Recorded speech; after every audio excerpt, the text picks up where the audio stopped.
Tonight on CBC Vancouver News. Until we have people that are locked up behind bars and we can announce who they are, I think all of this is premature. 2 people arrested in connection to extortion cases targeting the South Asian community. But some say the arrests raise more questions than answers. Why Mounties are staying tight-lipped. Plus, tourism is down. We can see it with open downtown parking spaces. Another blow to businesses along the border. Crossings from BC into Washington state down for a 5th consecutive month.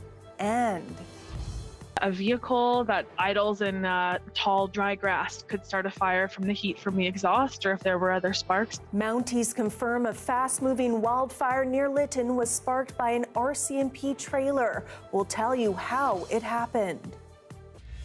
This is CBC Vancouver News.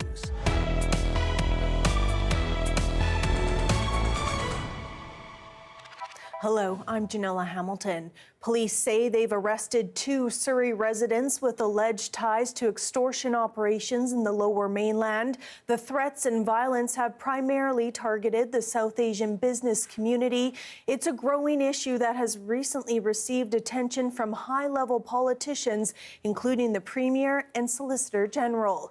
But as Rafferty Baker reports, no charges have been laid and little information is being shared about who was arrested. Police from the RCMP Lower Mainland District say 2 people have been arrested for careless discharge of a firearm, arson, and extortion-related offences. Police not saying whether the people were suspected in an incident that matches that description in the Port Kells area last August, just that there have been a series of incidents targeting business owners in the South Asian community beginning in late 2023 and into 2024. But charges haven't been forwarded to Crown for approval, and police say the suspects are not likely to be in custody long. We have a considerable amount of information and evidence that we would be presenting to Crown, and we would be gathering new information. The goal of the arrest today was to gather additional information. So all of that will then be put together into a report to Crown Counsel. Now, it's a little unusual for police to hold a press conference to announce arrests before charges have been filed, particularly when they say the suspects will be released. Until we have people that are locked up behind bars and we can announce who they are, I think all of this is premature. Kashid says the South Asian community that has been targeted in these extortion attempts might consider the announcement a step forward, but believes not many victims will take any comfort in it. He says police may be reacting to political pressure more than anything. They're responding to their political masters here. That is very evident. Certainly, are they responding to the needs of the community? Absolutely not. And I think that is the part that really concerns me. Police repeating their call for anyone facing extortion attempts to come forward and report. They're detailing the task force that has been assembled to investigate these cases, saying police from municipal, provincial, and federal levels taking part. But Kashid says the task force seems limited and under-resourced. He points to Edmonton and Brampton, where he says larger task forces have been set up to deal with extortion cases there. Rafferty Baker, CBC News, Vancouver. Southbound border traffic is down for the 5th month in a row at Lower Mainland crossings into Whatcom County. For some businesses along the border, it's getting harder and harder to stay afloat. But as John Hernandez reports, one owner is holding out hope traffic will increase over the summer months.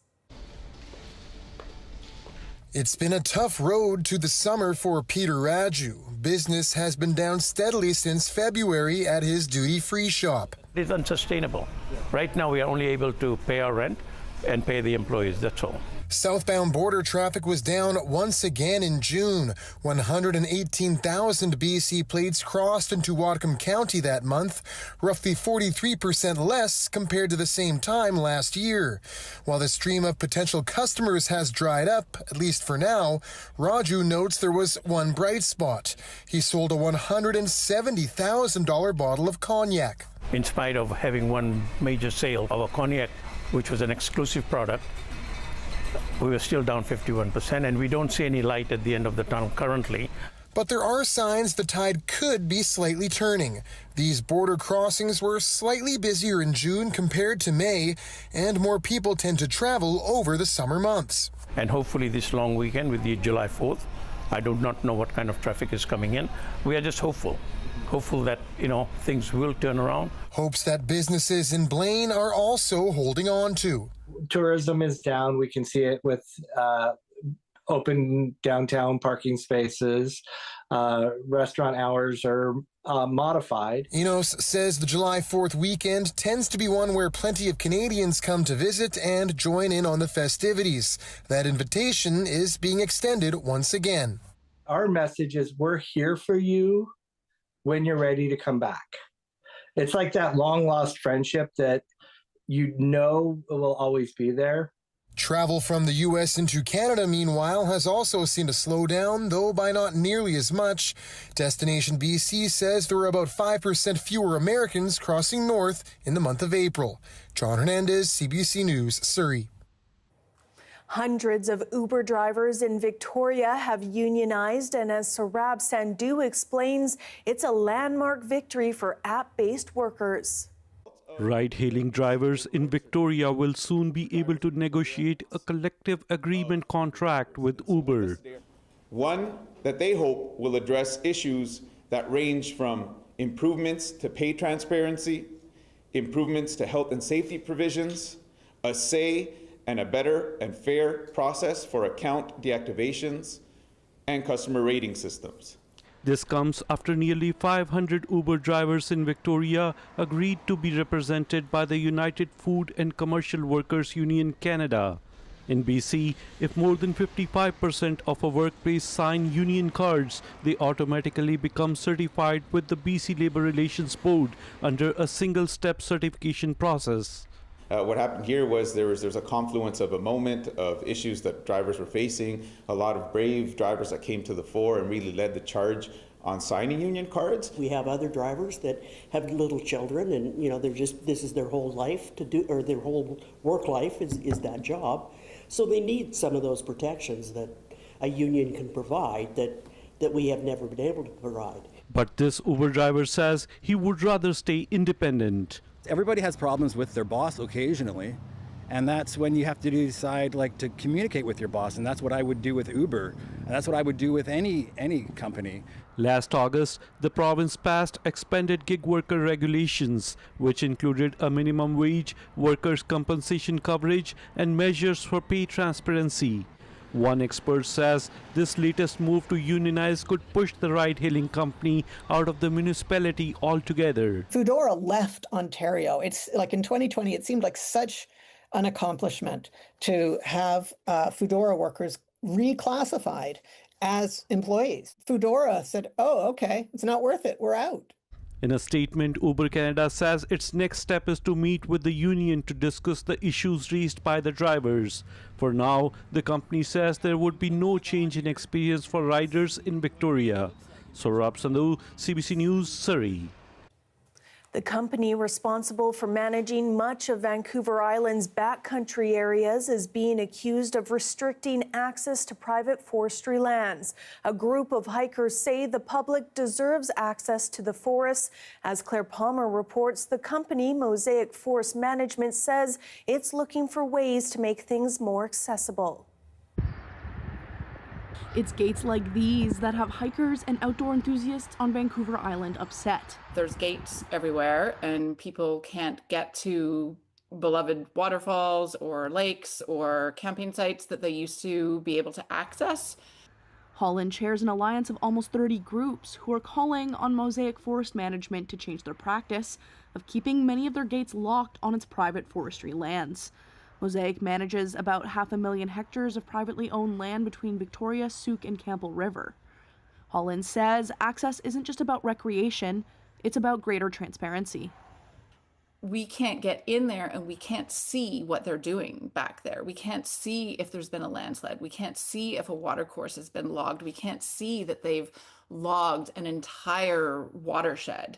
And so it's not just access for recreation, but it's access for accountability that's missing.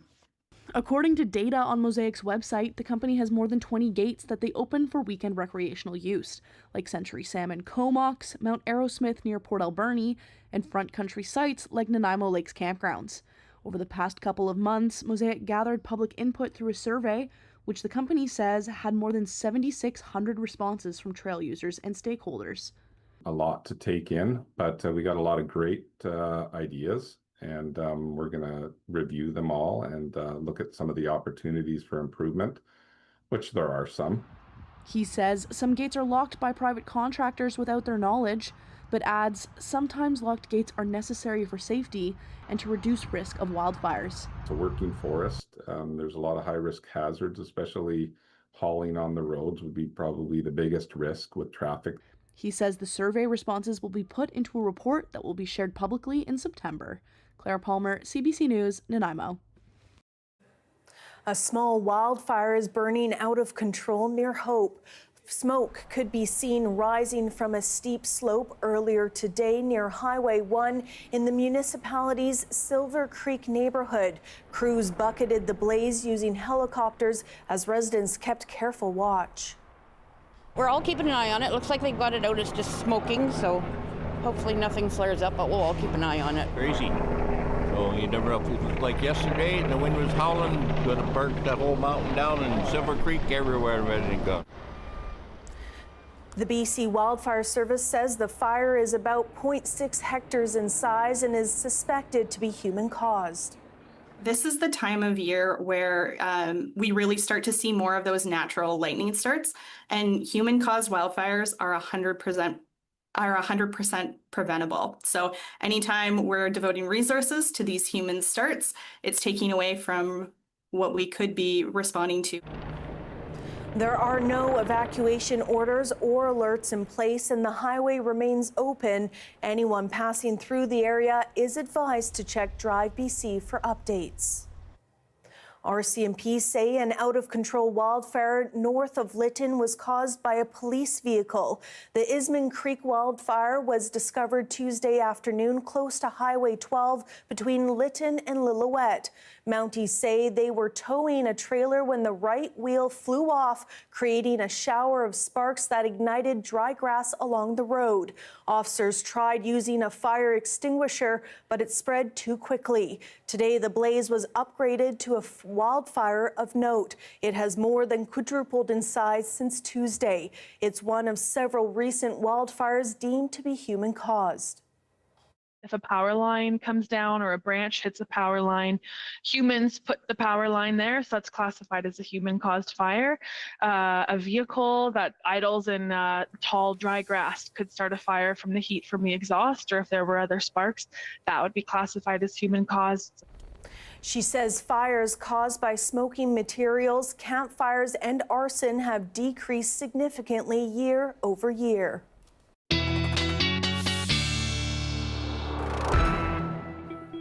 Darius Madavi joins us now with a first look at our weather. Darius? I wanted to talk a little bit about the fire danger to start, Janella, especially zooming into that area around Lytton and Lillooet where the fire danger has come down.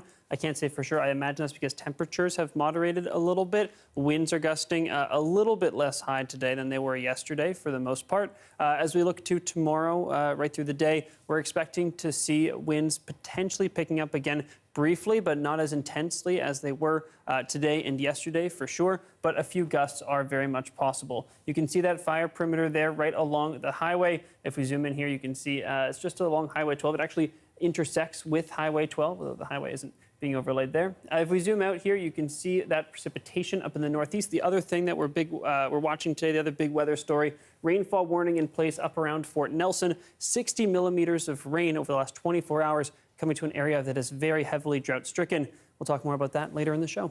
Thanks, Darius. Thank you. Eye on the prize, how a young disc golfer from Kelowna hopes his performance at two key tournaments this summer could change his fortune for the better.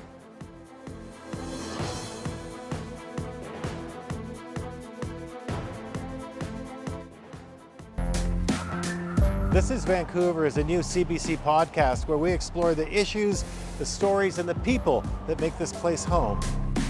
Listen to This is Vancouver wherever you get your podcasts.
A new childcare centre has opened up at North Vancouver's Mahon Park. The facility has 37 spots for babies, toddlers and preschoolers and will be run by the YMCA. Every new childcare space we open means one more family can breathe a little easier. One more parent can say yes to a job opportunity. One more child gets the care and attention they deserve.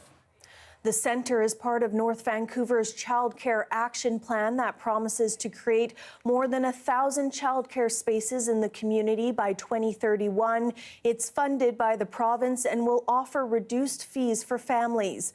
Meanwhile, North Vancouver MLA Bowen Ma, who was at today's event, was asked about an explosion that damaged her constituency office last week. I've done a lot of reflecting on how frightening a situation like this can be for a community.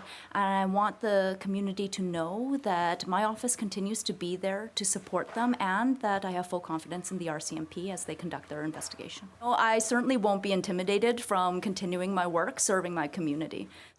Police say around 4 a.m. last Friday, a device was detonated outside Ma's office, breaching the door and damaging the door frame. No one was injured during the explosion, and police have not ruled out the possibility that it was politically motivated. A young disc golf pro from Kelowna is preparing for a busy summer.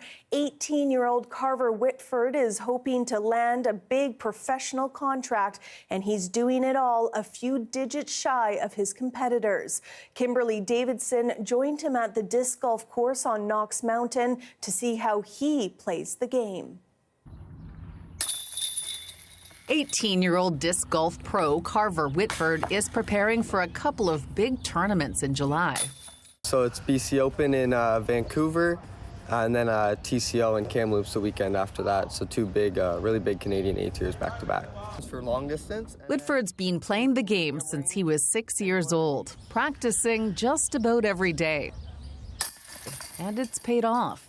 He was ranked 4th in the world in the 12 and under age category and 18th in the world in the 15 and under age category.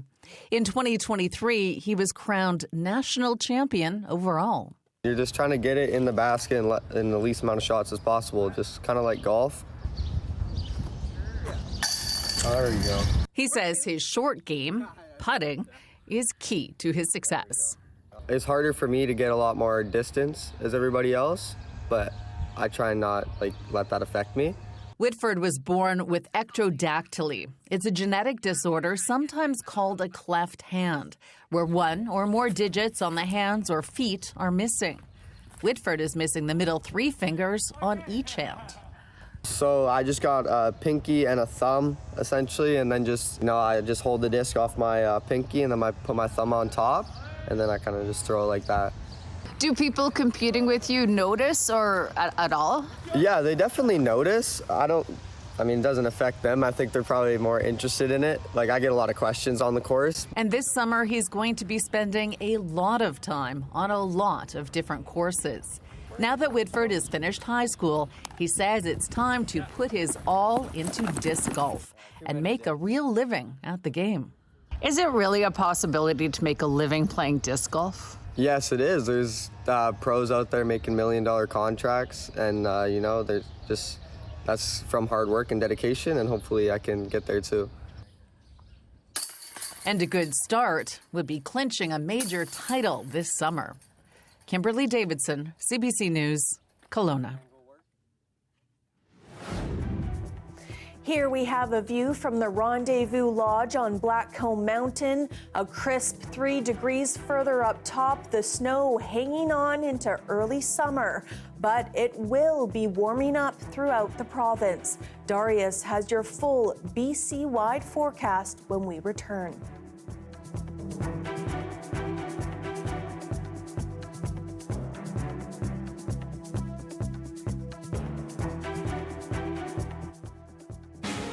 Wednesdays are officially the best day of the week this summer. CBC Musical Nooners have returned. Free concerts Wednesdays only. Head to cbc.ca/musicalnooners for all the details.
It was a chaotic start to the day for many air travelers across the country. Air Traffic Control Authority NAV Canada says operations are back to normal after bomb threats at multiple airports. It grounded flights in several cities as authorities carried out searches. Nicole Williams has the details. This was the scene at Ottawa's International Airport this morning. The terminal crawling with police officers, sniffer dogs, and hundreds of passengers left waiting. They just said it was a security issue for flights coming in or going out. That's what I heard. That security issue, a bomb threat. NAV Canada, which oversees air traffic control, says it was made aware of bomb threats affecting facilities in Ottawa, Montreal, Edmonton, Winnipeg, Calgary, and Vancouver early Thursday morning. Staff were moved to a safe place while the agency and police did their investigations, but some passengers caught off guard. Do I have the opportunity even to leave right now because I don't feel safe here? And so that was also going through my mind of I've got my 3 kids at home and now I'm sitting in an airport that has a bomb threat. Others unaware there was even a problem until after they got to the airport. We get down through security, everything's fine until we look to find our gate and we see that the hallway to our gate's blocked off. So at that point we looked at the screens and it showed that our flight to Vancouver was canceled. NAVCAN isn't sharing more details about the nature of the threat, but Winnipeg RCMP say the airport there received a call around 6 a.m. local time that a bomb was in the control tower. Police did a search but found nothing. NAVCAN says operations are back to normal, but dozens of flights across the country and as far as Chicago and Washington delayed or canceled, leaving passengers in a lurch. I'm probably around $500 to $600 just by not making my flight today. Some passengers stuck at the Ottawa airport for hours longer than expected. Direct flights rebooked days from now. Others not able to get any help at all. The investigation into exactly what happened is ongoing. NAV Canada says it's working with police and Transport Canada to get to the bottom of who made these threats. And in the meantime, they're asking air passengers to continue checking their flight status before they head to the airport. Nicole Williams, CBC News, Ottawa. StatsCan has released new data on Canadian exports to the U.S. and other countries for May. The report shows that Canada's trade deficit has narrowed after a record-breaking deficit in April. May was the 3rd month of U.S. President Donald Trump's trade war with Canada. Scott Peterson has more. May's merchandise trade deficit was $5.9 billion, and while still in negative territory, it's better than the record deficit in April that we saw of $7.6 billion. Now, overall, our exports, seen here in the red line, were up about 1% for the month, closing in at about $61 billion. But our imports in blue fell about 1.5% to $66.7 billion, and we imported more than we exported, so simply that is our deficit. Now, our exports to the U.S. continue to fall. They're down in May for a 4th month in a row, and imports of cars and light trucks down to the lowest level that we've seen in more than 2 years. And so what does this mean for Canadian exporters going forward?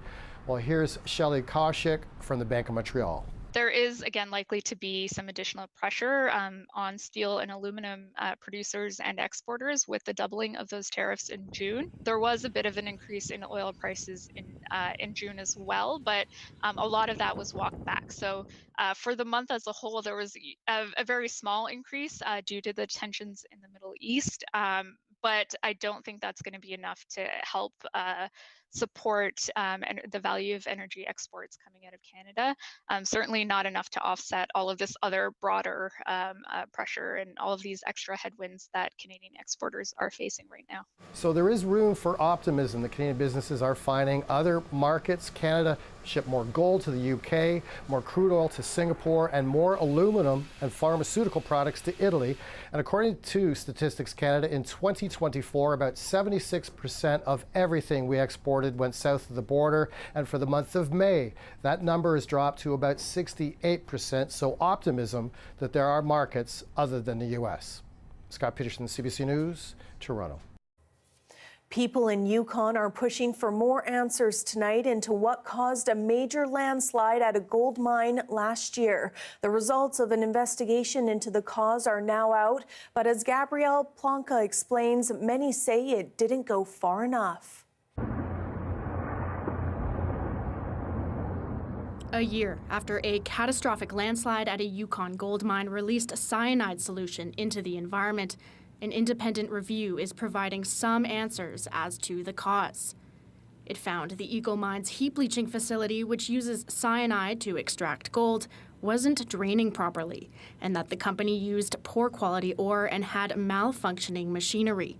The Yukon's Minister of Mines says his government is taking the findings seriously. Public confidence is lost quickly and built slowly. So I think that we have to continue that hard work. The report lists 55 recommendations, some of them geared towards government, others towards the mining industry. That it isn't just the Yukon that's looking at this, right? The whole mining industry is looking at it, trying to understand, like, everyone wants to make sure mining is done safely. The Eagle Mine is currently in receivership and up for sale. It sits on the traditional territory of the First Nation of Nacho-Nayik-Dun. Community members there continue to grapple with the disaster. It's not safe anymore, and the mess is in the water. The mess is on the land. And it's just not fair to all those that live around it. We're the ones that we have to live with that now. A local advocacy group is pushing to ban the open pad heap leach mining process in the Yukon entirely. The group's chair says the latest review lacks real answers. Who's accountable? Isn't there politicians? Shouldn't they be accountable, and for allowing these things to take place? It's been a long year for residents since the Eagle Mine failed. They say this report is technical, but it still doesn't answer the question on everybody's mind. Whose fault is it? Roberts and the First Nation of Nacho-Nayik-Dun still want a public inquiry. That remains to be seen. Gabrielle Plonka, CBC News, Whitehorse. At an archaeological dig in Saskatchewan, illegal scavengers are making off with ancient artifacts and disturbing a site that's being worked with great care. It's happening near the city of Prince Albert, and as Alexander Silberman shows us, it's stirring action among Indigenous communities. Here on the North Saskatchewan River, a rare glimpse into how Indigenous people lived nearly 11,000 years ago. But as archaeologists work with great care to unearth tools and soil samples, looters are threatening these valuable clues to the past. To me, it is so selfish. This local historian says he's noticing shovel markings and damage as amateur treasure seekers, derisively known as pot hunters, have started turning up. You're stealing from the future, is what you're doing by pilfering this site. The Cree name for the site, Asawananik, means a place to cross. A wealth of evidence shows it was an important spot for bison migration and home to long-term Indigenous settlement. Testing of a piece of charcoal confirmed people arrived here shortly after glaciers receded. This is a window for us, an opportunity and a window for us to peer back thousands of years and write the story right from the onset of habitation. Indigenous leaders and researchers are now fighting to preserve that story. They've taken funding away from scientific study to add cameras and a motion detector. If the looters go unchecked, archaeologists warn historical context could be lost. Because you want to know what is the relationship amongst the different artifacts that we find at a site.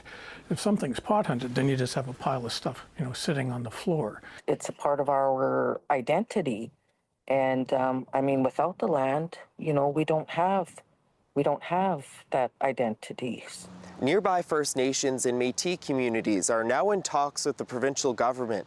They hope securing a heritage site designation could help stop the damage and preserve the history still hidden under the soil. Alexander Silberman, CBC News, Regina. Donald Trump has notched perhaps the deepest, most lasting legislative win of his political career.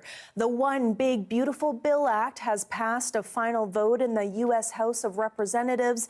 In short, it aims to make many of Trump's most divisive and ambitious promises into realities. And as Katie Simpson shows us tonight, he went on stage to bask in the cheers of his supporters.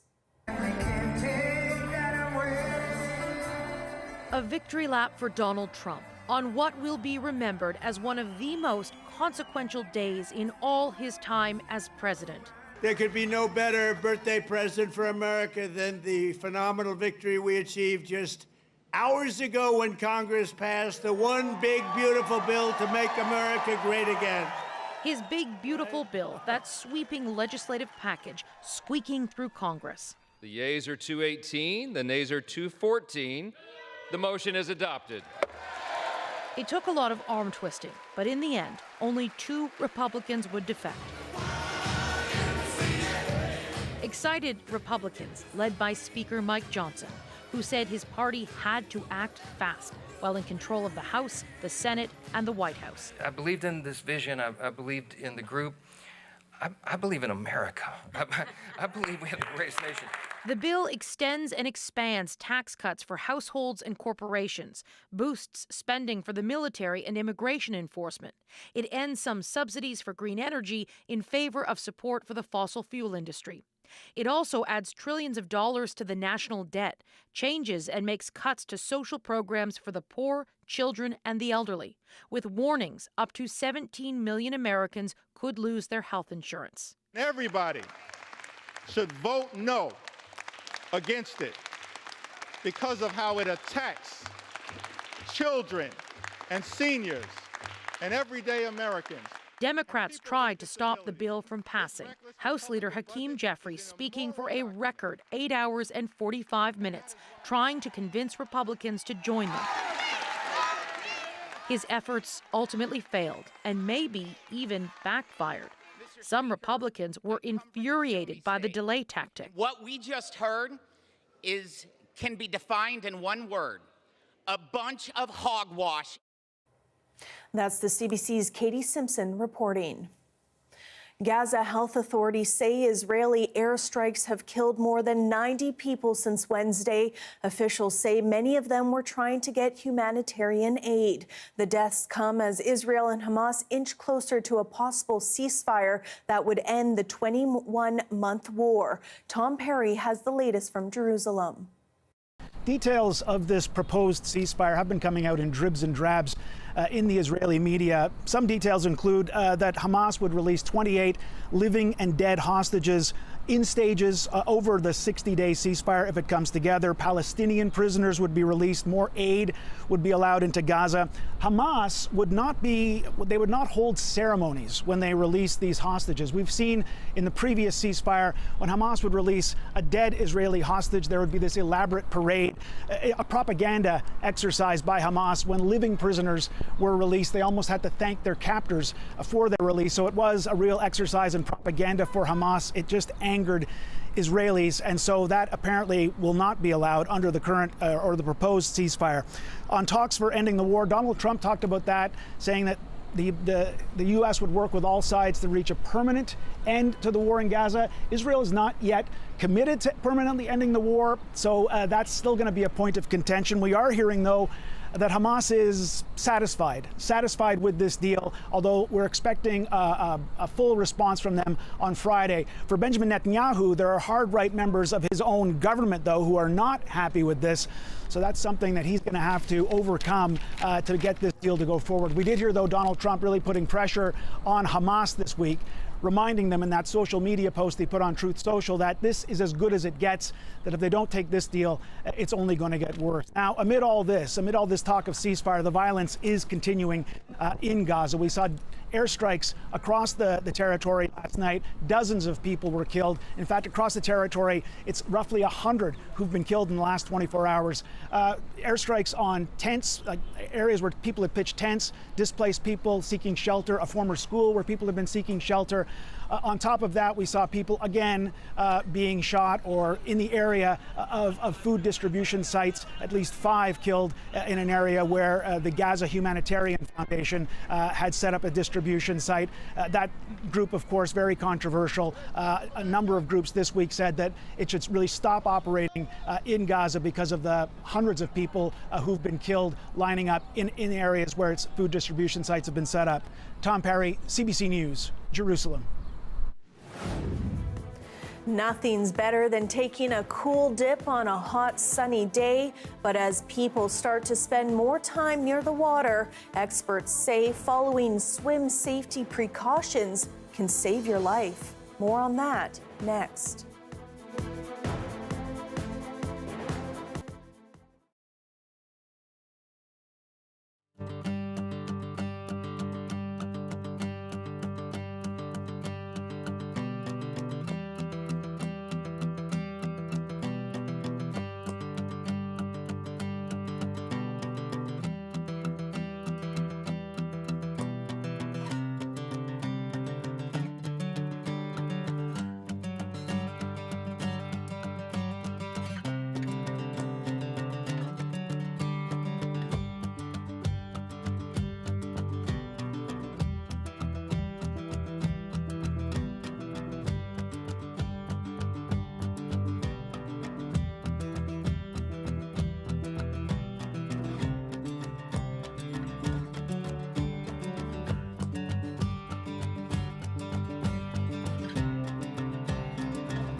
So I know when I really like a song, if within the first 3 seconds, I'm already vibing to it. Hey, I'm Rohith Joseph. Vibin' is the new show all about discovering great new songs and fresh artists from across BC and beyond. It's not one person dictating what good music is, it's the community sharing what good music is. Stream Vibin' on CBC Listen.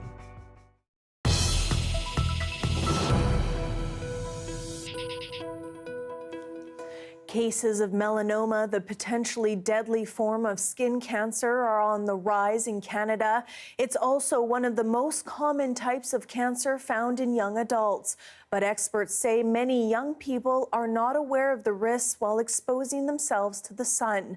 The CBC's Alison Northcott looks at why and what can be done to improve awareness. As these Toronto beachgoers enjoy the hot summer sun, some lather on sunscreen, while others prefer to go without. No, I don't usually put on sunscreen. Just lie right down and tan.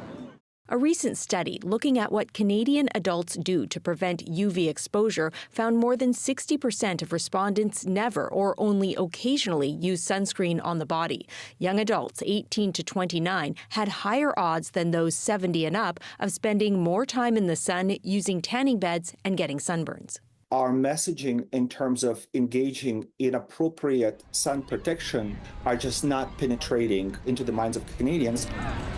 The study's author says some changes could help, like making sunscreen tax-free or free so more people can afford it. And increasing awareness about the links between UV exposure and skin cancer is also key. Melanomas, you don't get them in your 60s. You get them by burning your skin as adolescents and young adults. Let me take a look at this. Cases of melanoma, the most serious form of skin cancer with the highest risk of death, increased by an estimated 17% between 2023 and 2024, according to Melanoma Canada. Men in particular are using less sunscreen. There may be an influence of social media and sort of a backlash against sunscreen use. Tanning is still popular. Get your skin checked. Kelly Johnston was first diagnosed with skin cancer at 24, then 3 years ago with melanoma. It definitely wakes you up when you get a scare like this. So your protection and what you do with the sun or how to avoid the sun is just so much more important. But for some, the risk can seem far off. Sometimes I prefer to just get that tan in the moment. I'll worry about that later. Dermatologists say to protect yourself, apply and reapply sunscreen often and cover up with protective clothing in the sun to prevent tanning, burns, and future skin cancer. Alison Northcott, CBC News, Montreal. The summer heat in Canada draws people to the water for a cool dip. It also brings renewed warnings about the dangers of swimming.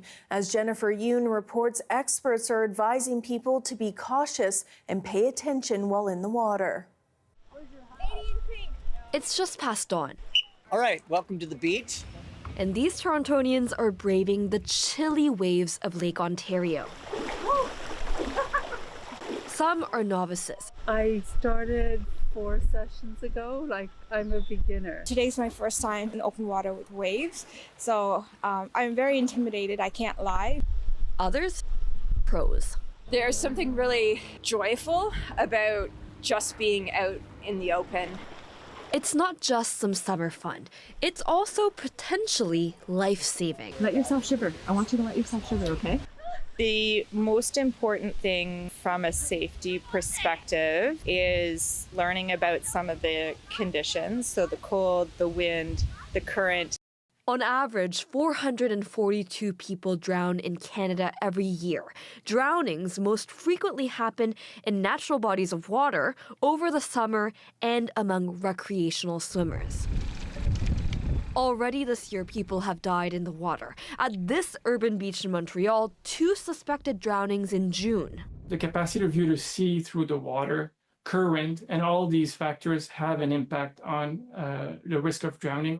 And it only takes a moment before the worst case scenario happens, even for strong swimmers. The problem is you could have health complications that are not associated with swimming. For example, a heart attack or a stroke. Some strategies for water safety, he says. Don't swim alone. Avoid alcohol or drugs before swimming and wear a life jacket. For families watching kids in the water, adults must keep their eyes on kids at all times and stay within arm's reach. There's endless opportunities for water recreation, and we want you to have so much fun in the water and do it safely. Because learning how to swim safely, even in some murky water, can enrich a life, even save it. Jennifer Yoon, CBC News, Toronto.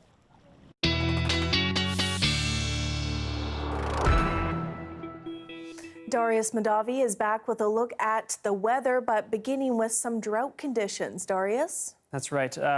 First thing you'll notice, this big Fort Nelson Basin up in the far northeast, still under level 5 drought conditions, although rain coming to that region. We'll talk about that in a second. First, the southwest has worsened a little bit in terms of those drought conditions, just moving up one level, parts of Vancouver Island, as well as the lower mainland and the Sunshine Coast, now under level 2 drought conditions, that is moderate. And then over here, we see a significant improvement in the southeast. Those places were under level 4 drought conditions 2 weeks ago.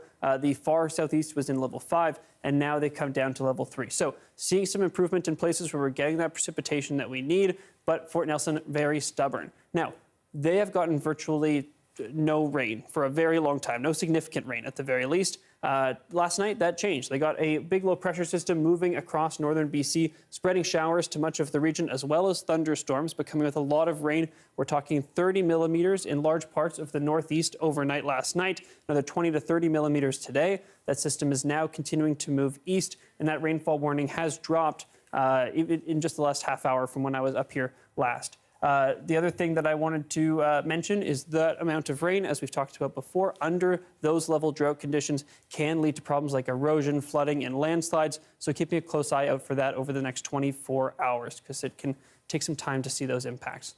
Now, the other big story, of course, Lytton and Lillooet, this Highway 12 here, watching out that fire.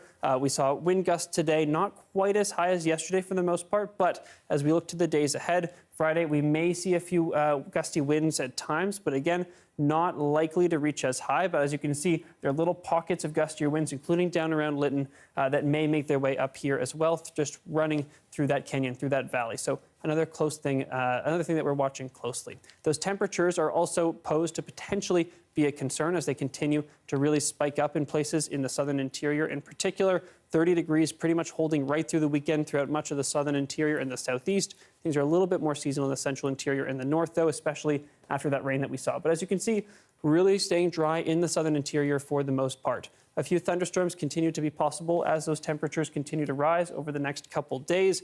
Down in the throughout the central and northern interior, slight to moderate risk of thunderstorms, but nothing crazy. Here's our forecast, Janella. Get ready for some sunshine. All right, looks good. Thanks so much, Darius. Thank you. Have you ever seen a cheese curd flinging device? Well, after the break, we meet a BC man who created what he calls a Poutine catapult. More on the inspiration behind the project when we return.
A BC man is taking a famous Canadian dish to a whole new level.